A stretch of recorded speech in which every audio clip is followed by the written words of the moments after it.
అందరు గానాలు చేశారు, అందరూ సంబరం చేశారు.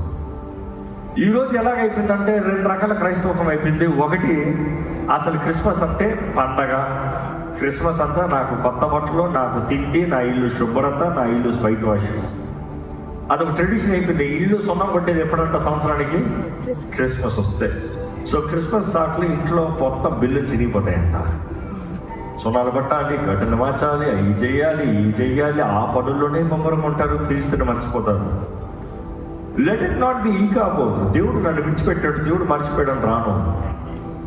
దేవుడు గుర్తెరగండి, ఆయనని కలిగి ఉండండి. అనేక సార్లు క్రిస్మస్లో క్రీస్తుని మర్చిపోతాం. జాగ్రత్త, క్రీస్తుని మర్చిపోద్దు క్రిస్మస్లో. ఎందుకంటే ఆరాధించేది ఆయన్నే, ఘనపరిచేది ఆయన్నే, మహిమపరిచేది ఆయన్నే. ఆయన లేకుండా మనం చేసేది ఏం చేసినా వేస్టే. చూసి కొన్నిసార్లు పుట్టినరోజున బిడ్డని బాధపరుస్తారు. అందరూ వాళ్ళ సొంతలతో ముమ్మరంగా ఉంటారు.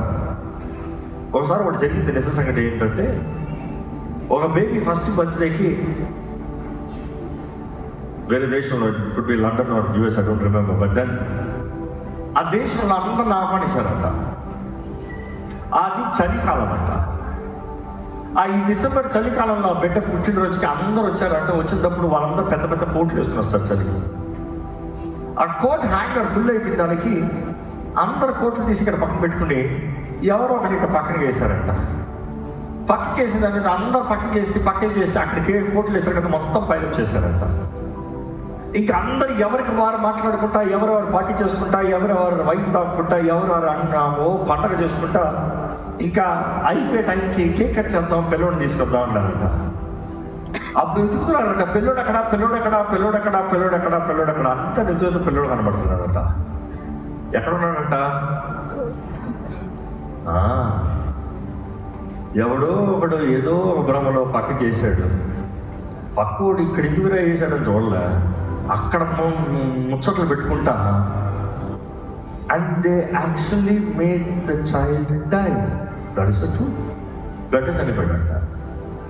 పుట్టినరోజా చచ్చిన రోజా? యూజువల్లీ మనం కూడా క్రీస్తుని విడిచి, క్రీస్తుని జ్ఞాపకం చేసుకోకుండా, క్రీస్తుని ఆరాధించుకోవడా క్రిస్మస్ అని పండగలు, ఇంటి డెకరేషన్లు, అదే టైంలో చారిటీ. చాలా మందికి ఎక్కడలేని ఉద్యోగం వచ్చేస్తుందంట. డిసెంబర్ అంటే అందరికీ చారిటీ చేశాడు. ఇది ఏది చేయొద్దు అని నేను చెప్పట్లా. నువ్వు సంతోషానికి కొత్త బట్టలు ధరించుకోద్దని చెప్పట్లా. నువ్వు ఇల్లును అలంకరించుకోవద్దు, శుభ్రం చేసుకోవద్దు అని చెప్పట్లా. కనీసం అట్లనే ఇల్లు బాగుపడుతున్నట్టే చేసుకో. ఓకే, ఏదో సంవత్సరం ఒక రోజు జోస్ వచ్చేసి